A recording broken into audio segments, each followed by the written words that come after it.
Marks angles স্কুলে আপনাদের সবাইকে স্বাগত। মার্ক্সবাদে অনেক পরিভাষার ব্যবহার রয়েছে। মার্কস এঙ্গেলস স্কুলে এ সকল পরিভাষা নিয়ে সহজ করে ধারাবাহিকভাবে আমরা আলোচনা করার চেষ্টা করছি। গত পর্বে আমরা আলোচনা করেছিলাম সুবিধাবাদ কি। আমরা জানি সুবিধাবাদের দুটি ধরন রয়েছে, ডান সুবিধাবাদ এবং বাম সুবিধাবাদ। আজকে আলোচনা করব ডান সুবিধাবাদ কি। সুবিধাবাদ আলোচনার সময় আমরা ডান সুবিধাবাদের দুটি ধরনের কথা বলেছিলাম, সংস্কারবাদ ও সংশোধনবাদ। সংস্কারবাদ ও সংশোধনবাদ নিয়ে আলোচনা করলেই ডান সুবিধাবাদ আমাদের কাছে পরিষ্কার হয়ে যাবে। মার্ক্সবাদী দৃষ্টিতে সংস্কারবাদ বা রিফর্মিজম এবং সংশোধনবাদ বা রিভিশনিজম এ দুটি শব্দ প্রায় কাছাকাছি অর্থে ব্যবহৃত হলেও এদের মধ্যে স্পষ্ট পার্থক্য রয়েছে, বিশেষত তাত্ত্বিক ও রাজনৈতিক দৃষ্টিকোণ থেকে। প্রথমে দেখা যাক সংস্কারবাদ কি। সংস্কারবাদ হলো সমাজতান্ত্রিক আন্দোলনে শ্রেণী সংগ্রাম বিরোধী একটি রাজনৈতিক কৌশল, যা বিপ্লব ছাড়াই পুঁজিবাদী ব্যবস্থার ভেতরে থেকে ধাপে ধাপে সামাজিক পরিবর্তন বা উন্নয়ন সাধনের চেষ্টা করে। মার্ক্সবাদীরা সংস্কারবাদকে সমালোচনা করেন এ কারণে যে এটি পুঁজিবাদী রাষ্ট্র কাঠামোকে চ্যালেঞ্জ না করেই তার মধ্যে থেকেই সমস্যার সমাধান করতে চায়, ফলে এটি পুঁজিবাদী শোষণের মূল ভিত্তিকে অক্ষত রাখে। সংস্কারবাদকে বিশ্লেষণ করলে দেখা যায়, প্রথমত সংস্কারবাদীরা শ্রমিক শ্রেণীর অর্থনৈতিক সংগ্রামকে গুরুত্ব দেয় কিন্তু রাজনৈতিক সংগ্রামকে অবহেলা করে।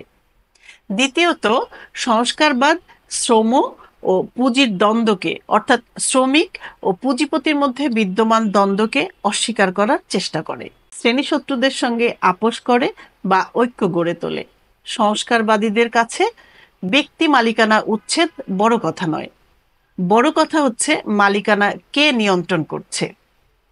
তৃতীয়ত সংস্কারবাদ মনে করে শ্রেণী সংঘাত ছাড়াই, বিপ্লব ছাড়াই সমাজতন্ত্র কায়েম হবে। পার্লামেন্টের পথই একমাত্র পথ। ভোটে বিজয়ী হলে কমিউনিস্টরা ক্ষমতায় যাবে। বুর্জোয়ারা স্বেচ্ছায় ক্ষমতা ছেড়ে দেবে কিনা এ প্রশ্নে তারা নীরব থাকে। এখন দেখা যাক সংশোধনবাদ কি। সংশোধনবাদ হলো মার্ক্সবাদী তত্ত্ব ও প্রক্রিয়ার মূল নীতিগুলোর, যেমন শ্রেণী সংগ্রাম, বিপ্লব, রাষ্ট্র ব্যবস্থা ইত্যাদি সংশোধন বা দুর্বলীকরণের একটি প্রবণতা। এই ধারা দাবি করে বাস্তবতার পরিবর্তনের কারণে মূল মার্ক্সবাদী ধারণাগুলো আধুনিকীকরণ প্রয়োজন। মার্ক্সবাদীরা সংশোধনবাদকে বিপজ্জনক মনে করেন, কারণ এটি মূল মার্ক্সবাদী তত্ত্বকে ভাঙতে শুরু করে এবং শ্রেণী সংগ্রামের বদলে আপোষকামী নীতিকে উৎসাহিত করে। সংশোধনবাদের একটি ঐতিহাসিক দৃষ্টান্ত হচ্ছে এডওয়ার্ড বার্নস্টাইনের তত্ত্ব। তিনি ছিলেন জার্মান সমাজতন্ত্রী, ছিলেন সংশোধনবাদের পথপ্রদর্শক। তিনি মার্ক্সের বিপ্লবী চিন্তার বিরোধিতা করে বলেছিলেন যে পুঁজিবাদ নিজের ভেতরেই উন্নত হতে পারে এবং শান্তিপূর্ণভাবে সমাজতন্ত্রে রূপ নিতে পারে। লেনিন সংশোধনবাদের কঠোর সমালোচনা করেন। তিনি মনে করেন এটি শ্রমিক শ্রেণীর বিপ্লবী সংগ্রামকে দুর্বল করে এবং বুর্জোয়া রাষ্ট্র ব্যবস্থার সঙ্গে আপোষ করে ফেলে। তার বিখ্যাত গ্রন্থ মার্কসিজম অ্যান্ড রিভিশনিজম এবং হোয়াটস টু বি ডানে এ বিষয়ে বিশদ আলোচনা রয়েছে।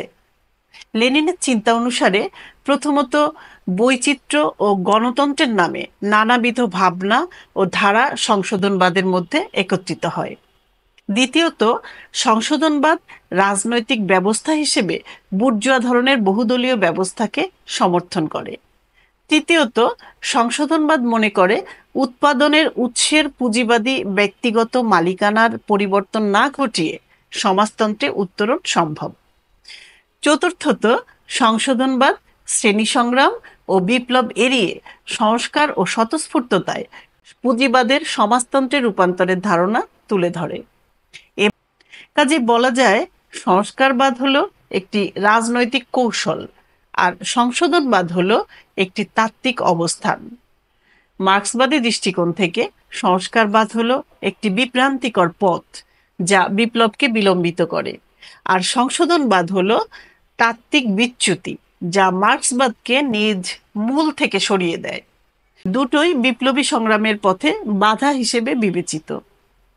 আগামী পর্বে আমরা বাম সুবিধাবাদের বিভিন্ন ধারা নিয়ে আলোচনা করব।